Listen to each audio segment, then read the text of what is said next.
ক্ষেতে অনেক তরমুজ হয়েছে, হ্যাঁ, অথচ ক্ষেতের গাছগুলা মরে গেছে। আপনি এগুলো এখনো বিক্রি করেননি কেন? বিক্রি করিনি। আমার দামে পোষায়নি বিধায় আমি দিইনি। আমার এখানে 8 বিঘে জায়গা। আসসালামু আলাইকুম দর্শক, কেমন আছেন সবাই? আশা করি সবাই ভালো আছেন। আমিও ইনশাল্লাহ আপনাদের দোয়ায় ভালো আছি। তো আজকে আপনাদের দেখাবো যে মানুষ বলে যে অতি লোভে তাঁতি নষ্ট।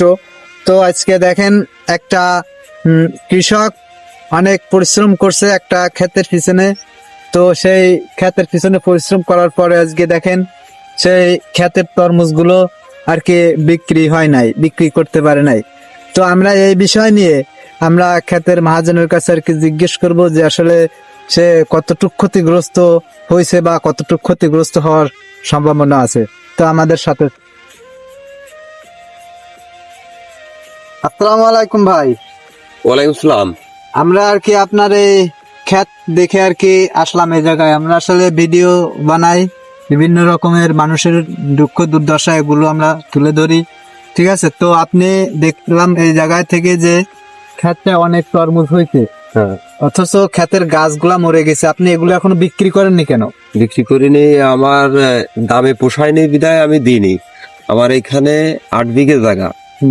4 লাখ টাকা বলছিল, সে সময় আমি দেইনি। এখন এই বর্ষা বাদলে এই পাইটিও উঠে গেছে। আর এখন বর্ষা বাদলে এই পাইটিও নাই, সব চলে গেছে। এখন তো তরমুজ কার কাছে বেচবো? আর এখন যে নিয়ে যাব সে খরচটাও আমার কাছে এখন নাই। তো আপনি এই ক্ষেতটা করছেন, আপনার কত টাকা খরচ হয়েছে? তো এখানে আপনার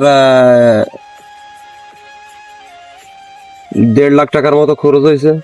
তা আমার 4 লাখ টাকা পর্যন্ত বলছিল, আমি দেইনি। তা আপনি 4 লাখ টাকায় যদি দিতেন তাহলে আপনার কি কিছু লাভ থাকতো? অবশ্যই কিছু নিজের জমি কিছু না কিছু থাকতো। ও, তাহলে আপনি দেন নাই, এখন না দিয়ে আরো বেশি। বেশির জন্য আমি রাখছিলাম। এখন তো পুরো এখন আর কোনো মানে পার্টি নাই, তাই তো? না। এখন দেখলেন তো দর্শক যে আসলে বেশি লোভ করতে গেলে আর কি যেটা হয়, এটা প্রত্যেকটা মানুষের ক্ষেত্রে হয়ে থাকে, ঠিক আছে? বেশি লোভ করতে গেলে মনে করেন যে একবারে সবকিছু সর্বনাশ হয়ে যায়। তো আমরা যতটুক আল্লাহ দেয় অতটুকুই সন্তুষ্ট থাকা ভালো, বেশি লোভ করব না। দেখেন তরমুজ, কত বড় বড় তরমুজ হয়েছে। এদিকে দেখেন, এই দেখেন ওই মাথা থেকে আগা মাথা সব জায়গায় তরমুজ, মানে পুরো হয়ে গেছে। কত বড় বড় তরমুজ দেখেন, কিন্তু এই জায়গায় কোনো কাস্টমার মানে পার্টি আসতেছে না, মানে তরমুজ যারা কেনে আর কি এই পার্টি আসতেছে না। এখন লোকটা খুব